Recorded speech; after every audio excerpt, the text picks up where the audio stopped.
भगवान भोलेनाथांना सर्वात भक्ती आवडती ती समर्पण भक्ती आहे. समर्पणाशिवाय देव प्राप्त होत नाही.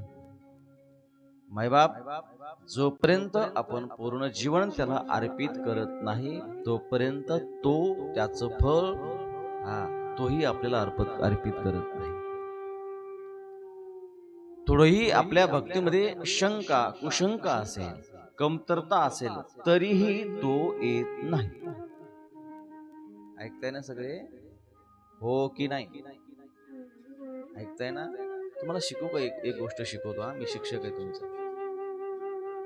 मी ऐकताय का म्हटलं का हो म्हणलं की असं करायचं, हो अशी मान हलवायची, नाही म्हटलं की असं. हे दोनच क्रिया करायच्या तुम्ही कथे संपेपर्यंत. आलं लक्षामध्ये? म्हणजे मला कळेल की तुम्ही जागी आहात, झोपलेले नाही. हो म्हटलं की कसं असं, नाही म्हणलं की असं करायचं. एवढ्या दोन गोष्टी म्हणजे मला जरा बरं वाटेल.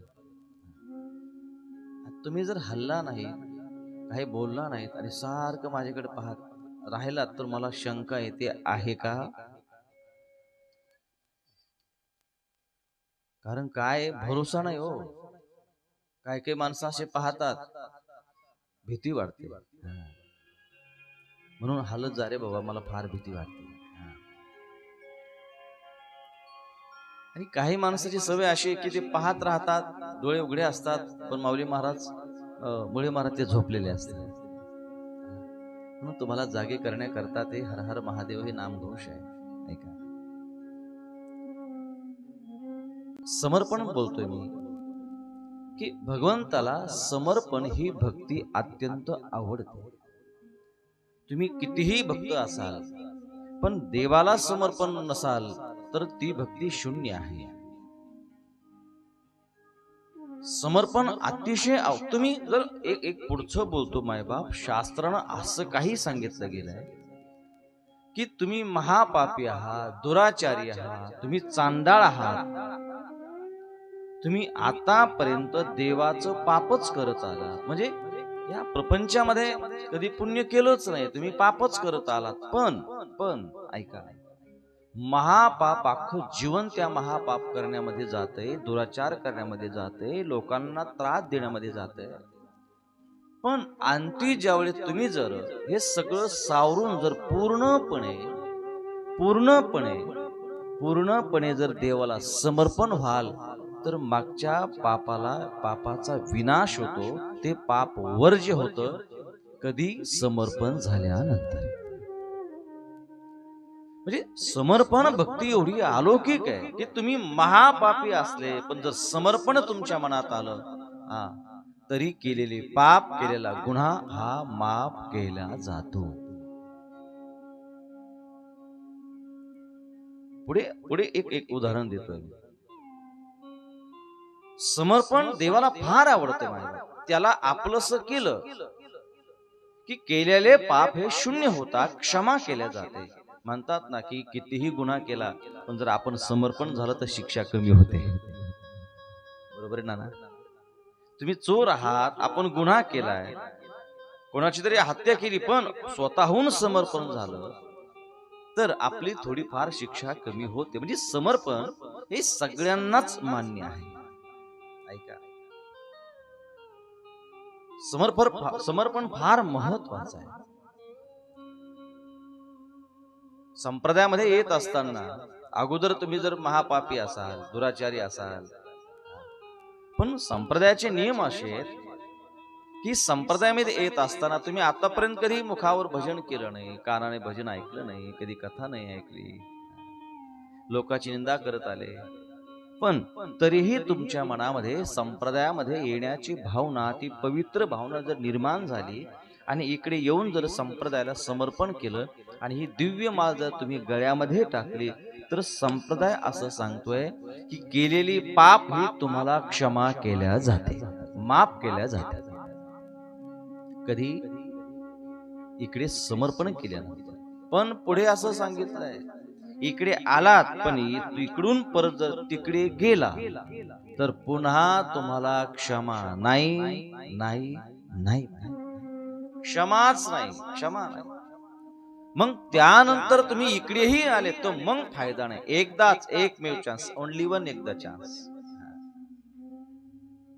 एकदा चान्स. मग महापापी आहात तुम्ही, जीवनामध्ये कधी पुण्य केलं नाही, पण इकडे जर समर्पण झालं तर सगळ्या पापावर त्या ठिकाणी, गुणावर त्या ठिकाणी क्षमा केल्या जाते.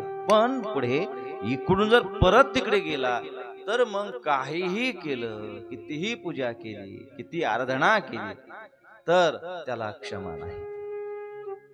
त्याला नरकाचीच प्राप्ती आहे, त्याला दुःखच भोगावं लागेल, त्याला व्याधीच भोगावं लागेल. काय भगवंत अलौकिक काय उदार आहे, किती उदार आहे. त्याला समर्पण भक्ती अतिशय आवडते मायबाप. पण कोणतं समर्पण? पूर्ण सर्व अंगाने समर्पण. त्या समर्पणामध्ये थोडाही भाव, किंचित भाव त्याच्यामध्ये कमतरता असेल तरीही तो येत नाही. तो असा आहे भगवंताचा व्यवहार. वाटते तो भोळा आहे, पण एवढा भोळा नाही तो. आहे भोळा, पण एवढा भोळा नाही मायबा. तो या बाबतीच्या व्यवहारामध्ये अति तीक्ष्ण आहे, जागृत आहे, तटस्थ आहे. या बाबतीच्या व्यवहारामध्ये थोडंही तुमच्या मनामध्ये कमतरता असेल, तुमच्या भक्तीमध्ये, तुमच्या भजनामध्ये, तरी तो प्राप्त होत नाही.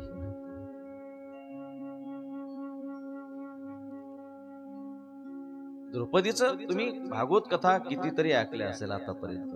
ना भागवत कथा झाली असेल गावामध्ये, खूप झाली असेल. ऐकले ना तुम्ही भागवत कथा, गोपालकृष्णाचं चरित्र? हो की नाही? ऐकले ना? किती ऐकल्या? खूप ऐकल्या असेल, खूप. भागवत कथेमध्ये एक गोड चरित्र, ते द्रौपदीचं चरित्र बरं का मुळे महाराज. द्रौपदीला ज्यावेळेच्या दुशासनाने द्रौपदीचं वस्त्र वाढायला प्रारंभ केला, वस्त्र ओढत असताना मायबाप ती प्रत्येकाला हाक मारत होती. हा दुर्योधन म्हणत होता, ओढ ओढ, तिला नग्न कर. ज्यावेळेस दुशासन हा द्रौपदीचं वस्त्र ओढत असताना द्रौपदी धर्मराजाकडे गेली. द्रौपदीनं त्या ठिकाणी धृतराष्ट्राकडे गेली. भीष्म पितामहा, कृपाचार्य, द्रोणाचार्य, सर्वी रथी महारथी त्या सभेमध्ये होते बर का प्रभाकर महाराज. आणि जे होते मायबाप ते भीष्म पितामहासारखे महापुरुष कोणीही नव्हता. महापुरुष होता तिथे. भीष्म पितामहाने नुसतं वोट वर केलं असतं तर द्रौपदीवर होणारा जो अत्याचार होता तो थांबला असता बर का. ऐका बर का, मी हे का उदाहरण सांगतोय लक्षात ठेवा. मी समर्पण सांगतो. समर्पण असल्याशिवाय तो प्राप्त होत नाही.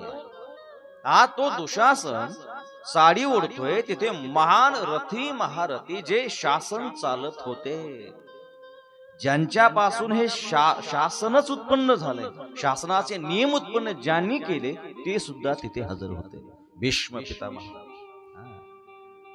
आणि भीष्म पितामहासारखा धनुर्धारी या त्रिभुवनात कोणीच नव्हता.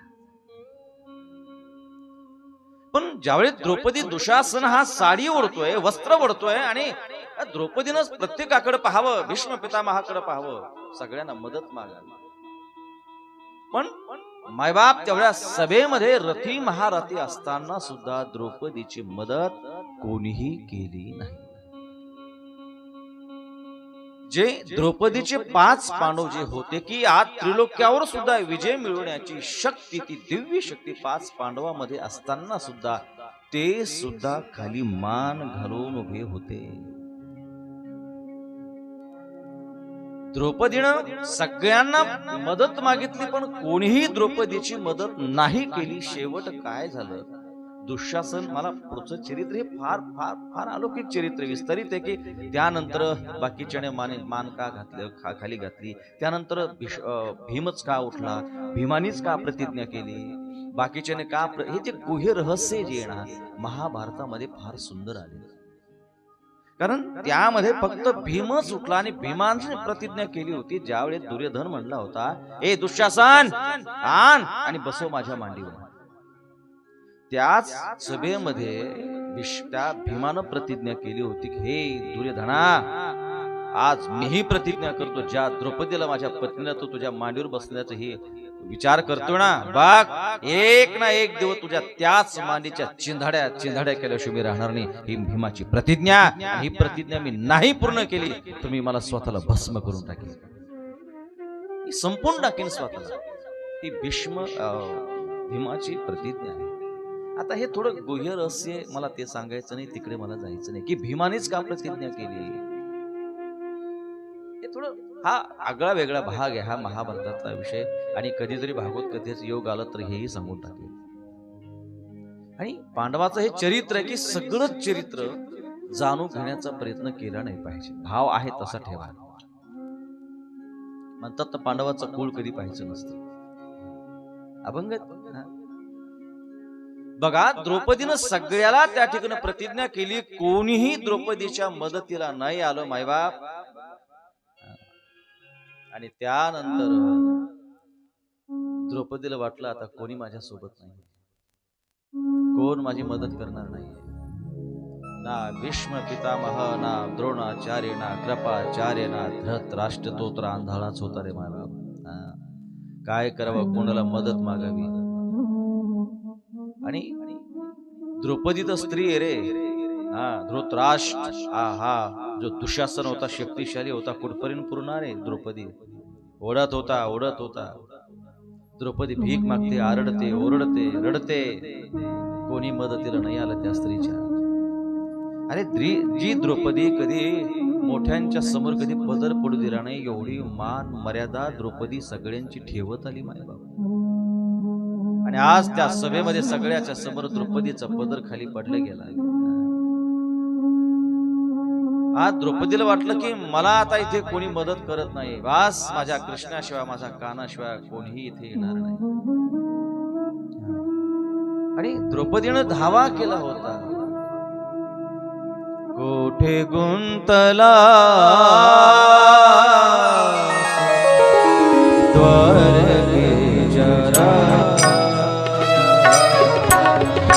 कोठे गुंतला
मला बहीण मानतोस ना, कुठं गेलाय आता?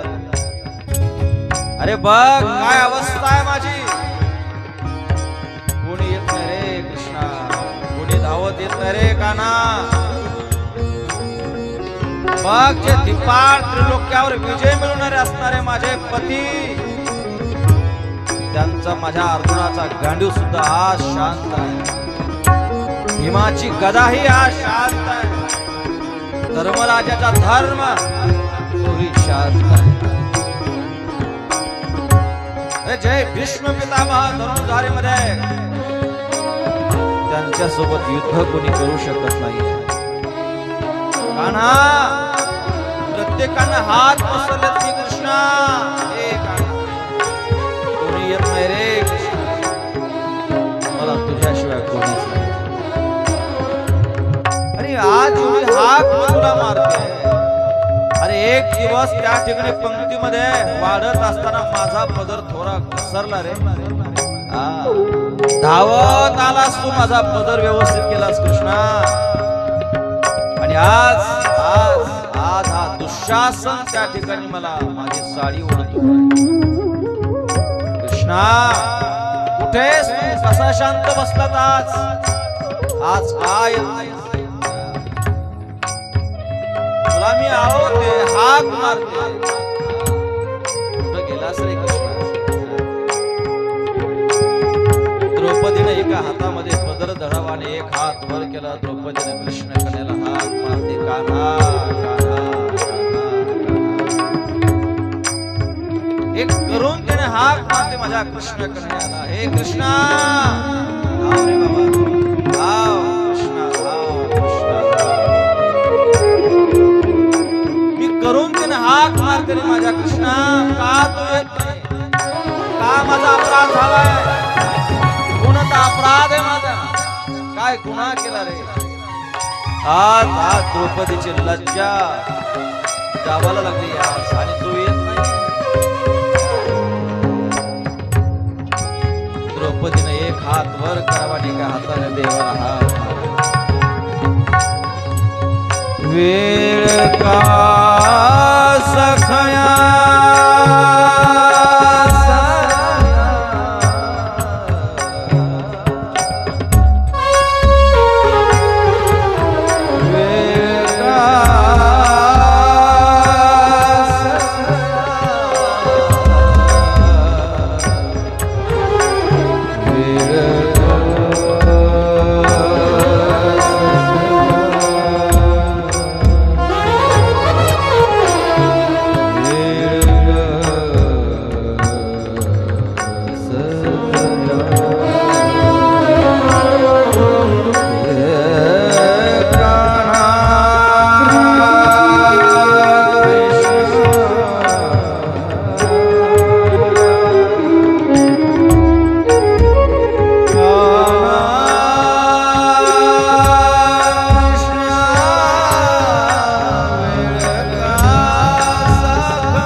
समर्पण लक्षात ठेवा.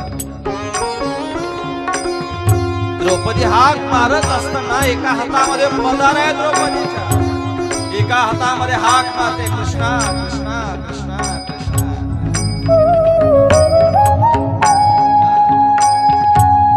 त्या क्षणी हा दुःशासन ऐकत नाही. मायबारे पुरुष आहे, तो ताकदवर आहे.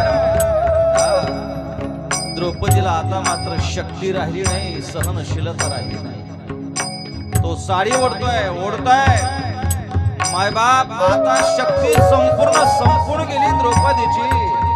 आणि द्रौपदीनं हात दोन्ही तो पदराचा जो हात होता, जी लज्जा राखण्याचा द्रौपदी प्रयत्न करत होती ना, त्या द्रौपदीनं तोही हात सोडून दिला आणि हात वर केले. कृष्ण कृष्ण जय कृष्ण कृष्ण जय कृष्ण कृष्ण जय कृष्ण कृष्ण जय कृष्ण कृष्ण जय कृष्ण कृष्ण जय कृष्ण कृष्ण जय कृष्ण कृष्ण कृष्ण कृष्ण जय कृष्ण कृष्ण जय कृष्ण कृष्ण जय कृष्ण कृष्ण कृष्ण कृष्ण जय कृष्ण कृष्ण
कृष्णा कान्हा माझ्या मायबापा ज्यावेळी द्रौपदीनं हात सोडून दिला मायबाप, ऐका रे,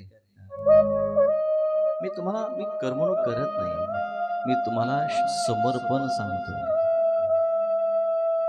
अरे ज्यावेळी द्रौपदीचा धावा सुरू झाला रे, स्त्री कुठपर्यंत त्या ठिकाणी शक्ती लावणार आहे, तर दुशासनाने ओढायला सुरुवात केली. द्रौपदीने हात केली, कृष्णा करुणा कान्हा बास, आता तू आहेस रे, तुझ्याशिवाय मला कोणीच नाही.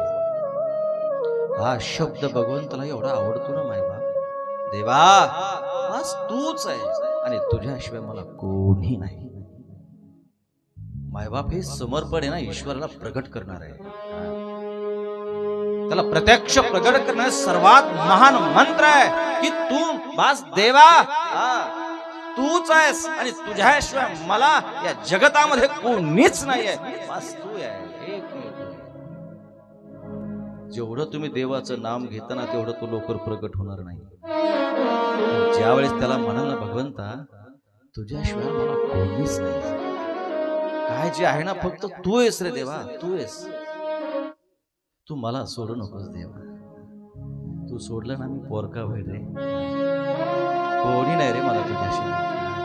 कृष्णा, हे परमेश्वरा, हे महादेवा, अरे आम्ही फार आज्ञाने जीवत रे, दुःखामध्ये पडलेली माणसं आहेत रे, आम्हाला ज्ञान नाही, आम्हाला वेद कळत नाही, आम्हाला तू सुद्धा कळत नाही रे. बास हे ज्ञान प्राप्त करून देणार आहे ना तू आहेस रे देवा. तू नाहीस तर काही नाही जगात. बस फक्त तू आहेस आणि तुझ्याशिवाय मला कोणीच नाही देवा. कोणी नाही. मायबाप लक्षात ठेवा, ज्यावेळेस ना तो ईश्वर अशी तयार होतो ना, तो जीवनातला आनंद आहे ना आगळा आणि वेगळा आहे. अरे केवढंही जीवनामध्ये संकट आलं ना मायबाप, माझा तो परमेश्वर कसा निवारण करतोय आणि कसा येतोय ना. कारण जगताचा मायबापात सोबा तो सुखात कधी येत नाही, पण दुःखामध्ये धावून आल्याशिवाय राहत नाही. माणसात आणि देवात एवढाच फरक आहे बरं का ना. माणसं फक्त सुखात धावून येतात आणि तो ईश्वर, तो माझा महादेव, तो कृष्ण कन्हैया, ती फक्त दुःखात येतो. लक्षात ठेवा. ज्यावेळेस माझ्यावर संकट आलं नव्हतं, बळी महाराज, प्रभाकर महाराज, कोणी नाही जवळ आलं, पण त्या काळामध्ये माझ्या महादेवाने कसं सावरलं ना माझी मला माहिती. आज माऊली महाराजांची जी अवस्था आहे ना, मी का असं वागतोय, कशामुळे अशी अवस्था आहे, तर माझी मला माहिती आहे देवाने काय मला दिलंय. तुम्ही काय देणार आहे माझ्या बाप. मला काल जर काही लोक म्हणले की तुम्ही दक्षिणा का मागितली नाही, आहिर काय मागितले नाही, मी जर लोभी असतो ना, माझं पीक त्याच्याकरताच कथा करत असेल ना, तर मी आतापर्यंत 5 दिवसात कितीतरी पैसा काढला असता तुमच्याकडून. 1 रुपयाचा सुद्धा त्या ठिकाणी मी अपेक्षा समाजाकडून ठेवत नाही की हे आणणार आहे ते आणणार आहे. नाही रे माहिती, मला माहिती तुम्ही देणार तरी काय देणार आहे, किती देणार आहे तरी. कारण त्यानं दिलं ना माई बाप, ते पुन्हा संपत नाही. तो फार आगळा वेगळा, ज्याला त्याचा अनुभव आला ना मुळी महाराज, तो काही बोलू शकत नाही त्याच्याविषयी, काही बोलू शकत नाही. एवढं नातं जर केलं ना तुम्ही, काही कोणता मंत्र तंत्र काही म्हणायची गरजच नाही माई बाप. ना कोणता उपवास, ना तापास, ना साधना, ना काही करायची गरज नाही, ना काय खटलोप करायची गरज, ना कुठे जायची गरज, हे टाइमपास करायची गरजच नाही. फक्त एक करा, देवा तूच आहे आणि तुझ्याशिवाय मला कोणीच नाही. एवढाच मंत्र हे महान ईश्वराला प्रगट करणार आहे, प्रगट करणार आहे. मला तूच आहे, तुझ्याशिवाय कोणीच नाही. अवस्था बदलली पाहिजे माहिती. नुसतं हे मंत्र, नुसतं पूजा, नुसतं उपवास, हे उगाच टाइमपास करतात. जीवनामध्ये मी कधीतरी आठवत असेल मी मंदिरात गेलो, कधीतरी आठवत असेल, मला आठवतच नाही मी मंदिरात जातो दर्शन घेतो. काय वाटलं पाहिजे की नाही तो माझ्या सोबत आहे, माझा भगवान. कधीतरी कुठेतरी बसला ना, कुठे बसा तुम्ही, कोणतं काम करत बसा, असा भास पाहिजे की तो आहे माझ्या सोबत आहे, माझ्या जवळ आहे. आणि तो जवळ कधी कळतो माहितीये का, ज्यावेळेस त्याची आठवण येणार आणि डोळ्यातून अगदी टपकन अश्रू गळणं माहिती. सोपं नाही, त्याला पाहण्यात सुद्धा धाडस होत नाही. आणि जो भगवंताचा भक्त आहे ना, तो त्याच्याकडे जातच नाही. का? कारण त्याला पाहण्याची ते धाडसच त्याच्या. महाराज पंढरपूरला गेलं का देवासमोर जायची भीती वाटते. तरी मी कितीतरी वर्षानंतर त्या दिवशी गेलो होतो, तर स्वतःला एवढं सावरलं, मी एवढं सावरलं, पण देवाच्या डोक्यावर मस्तक ठेवलं ना, अंबरडा फोडणं संगत झालं. सगळे लोक माझ्याकडे पाहतो, एवढा रडलो त्याला पाहून, तो दिसणं आणि मोठ्यानं अंबरडा फोडणं. त्यामुळे मी जातच नाही पंढरपूरला, मला पाहा वाटत नाही, त्याला पाहिलं की सहन होत नाही. त्या दिवशी सगळे लोक माझ्याकडे पाहत होते, शेजारी जे होते ना त्यांना विचारत होते यांना काय झालं. तर माझ्या शेजारचे घरचे सुद्धा सोबत नुसतं पाहत होते माझ्याकडे. त्याच्याशिवाय कोणीच नाही जगामध्ये, काही खरं तो आहे ना तर सगळं खरं. हे माणसं आहेत ना, यांच्यावर भरोसा कधी ठेवायचा नाही. मी कधी तारखी करता कोणाला फोन कॉल माझ्या आयुष्यात, माझ्या पवित्र व्यासपीठावर बसलं कधीच नाही, कधीच नाही. का? हे समाज काही देऊ शकत नाही. लक्षात ठेवा, तुम्ही काही देऊ शकत नाही. मला माहिती आहे हे लोक आहे ना, आज टाळ्या वाजवतात, उद्या निंदा करतात, आणि तुमच्याकडे आहे तरी काय द्यायला आहे? काय देणार आहे तुम्हाला? काय द्यायला आहे तुमच्याकडे? काही नाही. अरे तुम्ही स्वतः भिकारी आहोत आपण सगळे, खाली हात आलोय आपण. काय आपल्याकडे काय, कोणाला काय देणार आहे? माहिती काय देऊ शकत? पण परमेश्वराने एकदा दिलं ना माई बाप, तो कसा देतोय काही कळतच नाही माई बाप. हा, कसा येतो काय करतोय ना लक्षातच येत नाही. कधी काही मागायचं किंवा काही सांगायचं नाही, त्याच्याकडे जावं माई बाप. त्यानं माझ्या जीवनामध्ये या गरीब माऊलीला, ज्या माऊलीला अंगावर कपडे घालायला नव्हते, जो माऊली कलाकाराचे कपडे घालून इथं बसायचं, मला स्वतःला कपडे सुद्धा नव्हते घालायला. लोकांना दिलेले धोत्र हलके राहायचे, 200 रुपयाचे 150 रुपयाचे, तसले धोत्र घालून बसायचे. मला लोक हसायचे, पण घालायला पैसा नव्हता, कोणी पैसा देत नव्हतं. पण मला माहिती आहे माझा देव परीक्षा पाहतो, पण एकदा त्यांनी पाहिलं ना, खूप काही देतो. फक्त विश्वास ठेवा आणि एकच वापरा की देवा तू आणि तुझ्याशिवाय कोणीच नाही. माझ्या जीवनात तेच झालं की नाही, या समाजापुढे कधी हात पसरण्याची वेळ त्यांनी येऊ दिली नाही. काय रडायचं ना, त्याच्या समोर जाऊन खूप रडायचं नाही. त्याला घेऊन मग छातीशी घट्ट मिठी मारावी, खूप रडा बरं का प्रभाकर महाराज. आजही मायबाप कधी कधी हा ग्रंथ जो आहे ना, याला ग्रंथ मी कधीच मानला नाही. माझ्यापेक्षा मी याची फार काळजी घेतोय. म्हणून तर बघा तुम्ही, जेवढे मी कपडे बदलतो तेवढा माझ्या देवाला दररोज नवीन कपडा आहे. दररोज नवीन कपडा आहे, दररोज नवीन वस्त्र आहे. जोपर्यंत ही अवस्था तयार होत नाही तोपर्यंत परमार्थाचा, सत्संगाचा आनंदच प्राप्त होत नाही. उग फुकट 4 तास भजन करून, 5 तास रात्रभर भजन करून काही फायदा नाही. ज्याच्यामध्ये कधीतरी आपण भजन करता करता आपले डोळे अगदी अश्रू दाटले पाहिजे. कधीतरी अगदी अंतःकरणातून त्याची आठवण झाली पाहिजे. रडावं ना लोका करताना, रडावं त्या देवा करता. आणि ही कथा जी आहे ना, ही का कथा श्रवण करावी ना, या कथेमध्ये फक्त त्याची आठवण करणे नाही, त्याच्या आठवणीत रडणं आहे. आणि समाजासाठी, कुटुंबाकरता किती रडलंय ना, त्या अश्रूची किंमत काही मोजल्या जात नाही. पण माझ्या देवाकरता डोळ्यामध्ये एक थेंबही आला मायबाप, डोळ्यात आशू आला की समजा तो इथे आलाय मायबाप. डोळ्यात आशू आला की तो प्राप्त झाला मला. ही अवस्था अलौकिक आणि आगळी वेगळी असते. कधीतरी त्याला पाहत पाहत पाहत खूप रडावं, त्याच्याशी बोलावं, गप्पा मारावं. मायबाप ज्यावेळेस तुम्ही त्याच्याशी बोला ना, तुम्ही रडल्याशिवाय राहणार नाही. एखादा जा, कोणी म्हणतं देव आता बोलत नाही, बोलतो रे, बोलतोय मायबाप रे. अरे तो बोलण्याकरताच या रूपाने इथं आला ना, या शास्त्राच्या रूपाने आला, ग्रंथाच्या रूपाने आला. तो बोलतोय पण ऐकतोय कोण? कोणाची मानसिकता ऐकण्याची आहे? तो बसले तरी लोक इकडे तिकडे पाहणार, इकडे तिकडे पाहणार. कोणा? अरे तो बोलायसाठी झाला रे, आपल्याला समजून घेण्याकरता आला रे, अंतःकरणातल्या भावना समजून घेण्याकरता आला. म्हणून तर हा अलौकिक अवतार या युगात घेतलाय त्यांनी. हे ग्रंथरूपी अवतार घेतला, शास्त्ररूपी अवतार घेतला. हे शब्दरूपी अवतार प्रत्यक्ष हे ग्रंथ नाहीच आहे, प्रत्यक्ष तोच आहे माझा माझा महादेव आहे. जे श्रीमद भागवत कथा तुम्ही ऐकताय मायबाप, ते भागवत नाहीच आहे, ग्रंथ नव्हे हा श्री कृष्ण. कधी कोणतंही शास्त्र ऐकत असताना, भागवत कथा ऐकत असताना, शुभा पुराण ऐकत असताना मायबाप कधी पुराण म्हणून ऐकू नका. प्रत्यक्ष माझा महादेव आहे, प्रत्यक्ष माझा गोपाल कृष्ण आहे. बास ही भावना आपल्या मनामध्ये पाहिजे. ग्रंथ नव्हे हा श्री कृष्ण, गीते वेदी मन पूर्ण. अनन्य होता या शरा,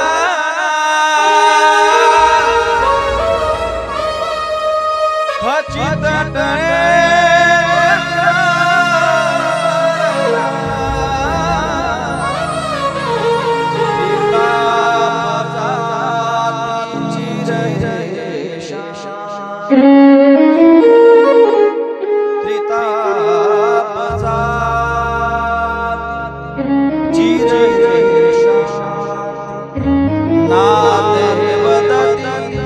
कृष्णपदी ठेवू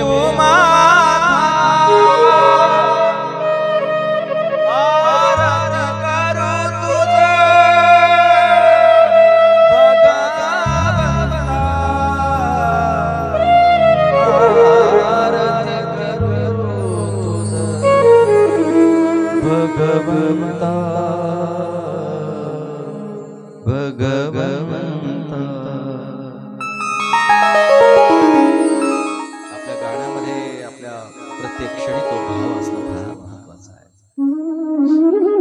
म्हणून अरे द्रौपदी हाक मारते आणि विचार करते देवा अरे काय येत नाहीये, आणि त्या क्षणी जगाचा मायबाप तिथे यावा, तिने हात सोडून द्यावे. हा कृष्ण कन्हैया असं कृष्ण कन्हैया कसा आला माहिती का? साडी बीच नारी हे तो नारी बीच साडी आहे.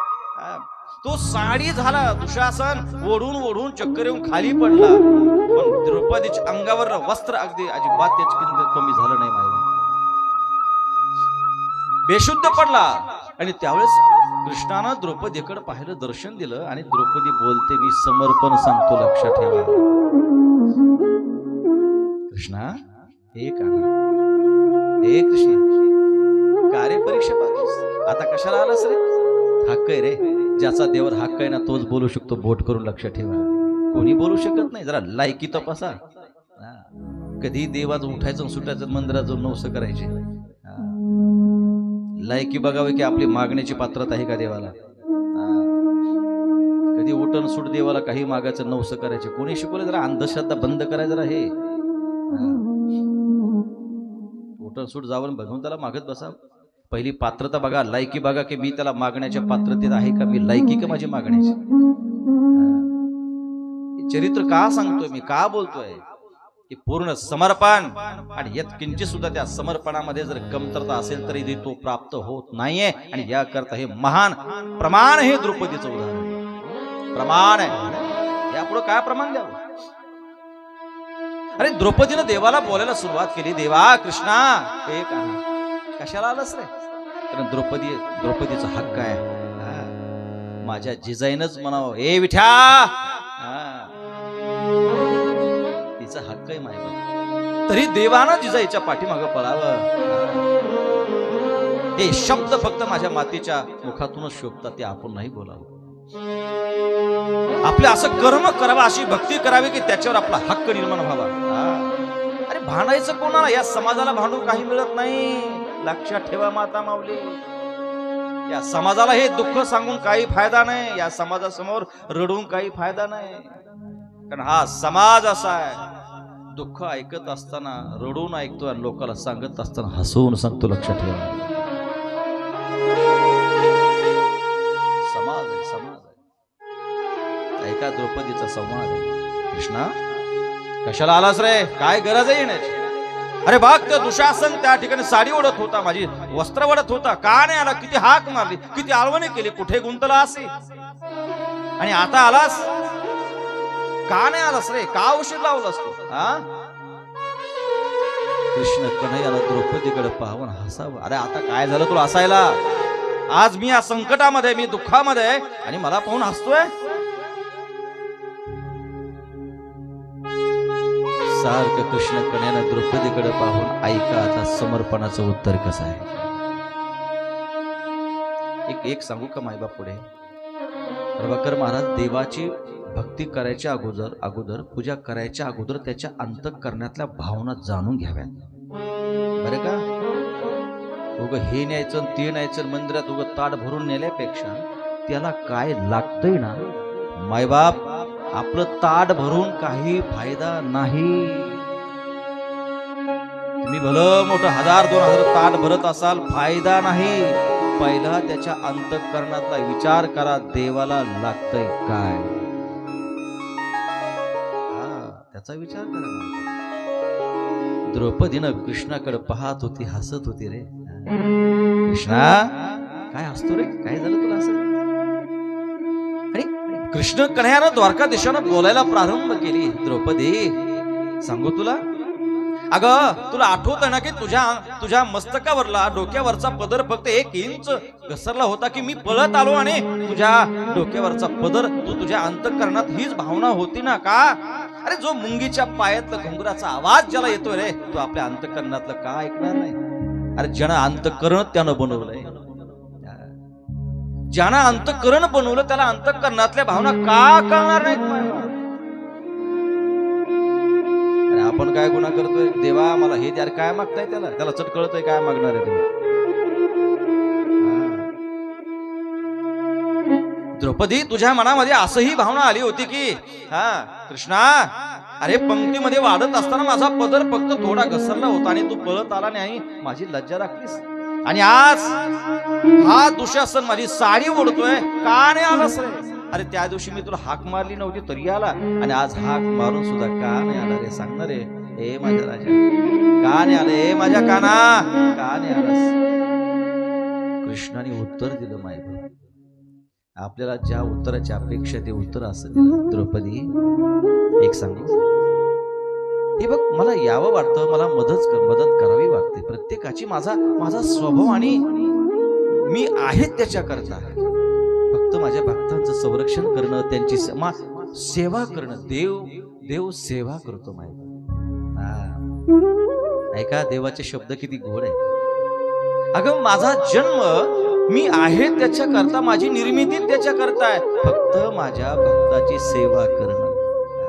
पण कोणत्या भक्ताची? ऐका बरं का, कान उघडे ठेवा माहिती. देवाचे शब्द आहे की मी फक्त भक्तांची त्या ठिकाणी सेवा करण्याकरता आहे द्रौपदी. पण कोणत्या भक्ताची? जो मला पूर्ण समर्पण आहे त्या भक्ताची. मी सेवा करतोय, अशी सेवा करतोय अशी की बास. थोडीही सेवा करत असताना मी लाज धरत नाही, लाज. साधावया भक्ती काज, पुढे काय नाही, लाज धरीत असे. हे द्रौपदी, अगं मी भक्ताची जर त्या भक्ताने मला समर्पण केलं ना, द्रौपदी ऐक, लाज धरत नाही मी काम करत असताना, लाज. मग मी काही काम करतोय.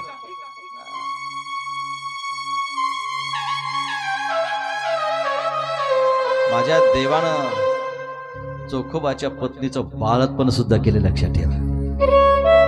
काय काम करावं? अरे सेना नावाच्या घरी भगवंतानं दाढी केली राजाची, अजून काय काम करावं?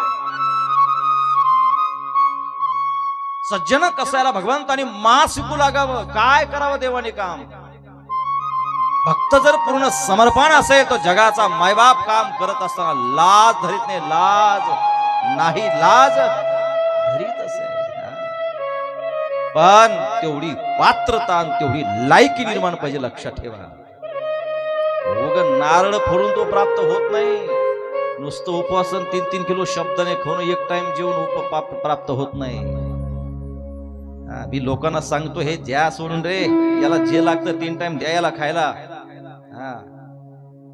नुसतं उपवास धरून तो प्राप्त होत नाही. त्याला समर्पण, लक्षात ठेवा. समर्पण झालात तुमची श्रद्धा निर्माण झाली, प्रेम निर्माण झालं, त्याच्याविषयी आतुरता निर्माण झाली ना, अरे काय उपवास करायची गरज नाही तुम्हाला. त्याला समर्पण व्हा की देवा तू आणि तुझ्याशिवाय मला कोणीच नाही, कोणताच उपवास करायची गरज नाही. आपण उपवास करतोय, 1 टाइम जेवून उपवास, 2 टाइम जेवून उपवास, आणि देवाचा भजनाचा पत्ता नाही, कशाचा पत्ता नाही, त्याची आठवण नाही, काहीच नाही. कशाला ते उपवास? या युगामध्ये हे करायचं सांगितलं नाहीये, हे कलियुग आहे. इथं काहीच करू नका मायबाप. इथे फक्त आलात ना, त्याची आठवण करा, त्याला समर्पण करा आणि अहोरात्रपणे त्याचं भजन करत राहा. याच्यापेक्षा इथे मोठी साधना पुन्हा कोणतीच नाही. शास्त्र फक्त भाव पाहिजे, त्याच्यावर पूर्ण समर्पण पाहिजे. द्रौपदी सांगितलं ना, जो समर्पण झालाय ना मायबा, त्याचं आयुष्य त्या भगवंताला बहाल केलंय, समर्पित केलंय, मग तो त्या भक्ताचं काम करण्याकरता लाज धरीत नाही. अरे चोखोबाच्या पत्नीचं बाळतपण करावं देवा. सेना नावाच्या घरी त्या पूजामध्ये दंग झाला. सेना नाही, लक्षात नाही, राजानं बोलवलं होतं दाढी करण्याकरता. तर माझ्या भगवंतानी बघणार आहे, माझा भक्त माझ्या पूजेमध्ये दंग झाला, माझ्या भक्ताला अगदी धोपटी घेतली आणि राजाची दाढी करायला गेला, मालिश करायला गेला. देवाने मालिश करावी रे, काम करावं. चोखोबाची बहीण झाला शारण, दार उघडा बहिणी हाका मारे. किती काम केले माझा देव, काय करतो लक्षात ठेवा, काय करतो. सज्जन कसया विकू लागे मास, माया सावत्यास कृपू लागे. अरे सावता महाराजांना खुरपू लागावं देवा. त्याच्या पात्रतेमध्ये जर आपण बसलो ना मायबाप, तर आपलं काम करण्यामध्ये तो लाज धरीत नाही. लक्षात ठेवा द्रौपदी, हे द्रौपदी, पण कोणाची जो मला पूर्ण समर्पण होत नाही. नाही नाही द्रौपदी, द्रौपदीला सांगू देवा मी तुला पूर्ण समर्पण झाले नव्हते. भगवान श्रीकृष्ण म्हणतो कुठं झाली देवा. अरे एवढे हाक तुला मारले, एवढी आळवणी तुझी केली, किती रडले रे देवा मी. कोठे गुंतलासे द्वारकेचा राया, वेळ कास केया लावी दीनानाथ दीनबंधू. कनवाळ तू आहे, कृपाळू तू आहेस, मदतीला धावून येणारा तू आहेस, मग का नाही आला. माझं समर्पण नाहीये. नाही द्रौपदी, द्रौपदीला शंका आली ना, जो सतत माझ्यासोबत राहणारा आणि आज असा का बोलतोय. द्रौपदी नुसतं हाक मारून मी येत नाही. ऐका बर का माऊली, कथेचं सार सांगतो मी तुम्हाला. तुमच्या जीवनातला जो भ्रम आहे ना, पूजन हे पाठन फार फार करताय, त्याला याची गरज नाही रे. त्याचा अंतःकरणातला स्वभाव बघणार आहे, त्याचं चरित्र ऐकणं. त्याला काय लागतंय आपलं, कोण कशाची अपेक्षा आहे, त्याला काय मागतो तो आपल्याला. काही मागत नाही रे. तुमचं नारळ मागत नाही, तुमचं फूल मागत नाही ना, तुमचं दूध मागतो, काही मागत नाही. तो एकच मागतो, तुमच्या अंतःकरणातला पवित्र भाव. काही मागत नाही, त्याला कशाचं घेणं देणं नाही. तुम्ही दान पेटीमध्ये किती लाख रुपये टाकताय, किती संपत्ती टाकताय, काही पाहत नाही तो. त्याला तुमच्या काय काय संपत्ती त्याचीच आहे. खाली हात आया, खाली हात, काही पाहत नाही. देव फक्त तुमच्या अंतःकरणातला हा पवित्र आणि शुद्ध भाव पाहतोय, बाकी काहीही पाहत नाही. त्याला तेवढंच लागतंय. किती दिवस किती वेळ भजन करताय, किती तास भजन करताय, पण त्या भजनामध्ये प्रेम नाही, त्या भजनामध्ये भाव नाही, फायदा नाही. अरे दिवसभर नाही, रात्रभरही भजन केलं तरी फायदा नाही. आणि आज माझा कान्हा कृष्ण मी समर्पण सांगतो मायबाप. द्रौपदी तुझं कुठं समर्पण होतं. माझा जोपर्यंत माझ्यावर पूर्ण विश्वास बसत नाही, तोपर्यंत मी प्रगट होत नाही, तोपर्यंत मी मदत करत नाही. एक दृढ भाव जोपर्यंत होत नाही, तोपर्यंत मी प्रगट होत नाही. द्रौपदीनं सांगावं माझा भाव नव्हता. द्रौपदी सांगू तुला, तू मला हाक मारत होतीस, हे खरं ऐका बरं का मायबाप, ऐका. तू मला हाक मारत होती, माझी करून त्याने हाक मारत असताना, पण द्रौपदी मनातून पूर्ण विश्वास, पूर्ण समर्पण तू कुठं झाली होती. पूर्ण विश्वास तू कुठं टाकला होता. द्रौपदी म्हणजे देवा टाकला होता. नाही द्रौपदी, नाही नाही टाकलाच नाही तू. कस काय? कारण तू जर माझ्यावर पूर्ण विश्वास टाकला असता, तर हा एका हातानं पदर का धरला. काय माझ्यावर विश्वास होता ना, मग एक पदर का धरला, साडी का आवरत होती, त्याच वेळी सोडून द्यायची असते ना. देवा बस तू आहे, तुझ्याशिवाय कोणीच नाही. मग एका हाताने का पदर धरला आणि एका हाताने हाक मारत होती. द्रौपदी ज्या वेळेस तू पदर सोडला, त्याच वेळेस पूर्ण विश्वास टाकला. अरे मला क्षण लागत नाही, मी नाही, मी तिथेच आहे, मी कुठे नाहीच आहे, मी लांब नाही, मी भक्ताच्या जवळ आहे ग द्रौपदी, मी जवळ आहे ग, मी लांब नाहीये. बघ तू किती हाक मारले, पण पदर तुझ्या हातात होता की तो येतो की नाही हा भाव, तो येतो की नाही हा भाव. आणि ज्या वेळेस तू पदर सोडून दिला, कृष्णा तुझ्याशिवाय कोणीच नाहीये. बघ पदर सोडून देणं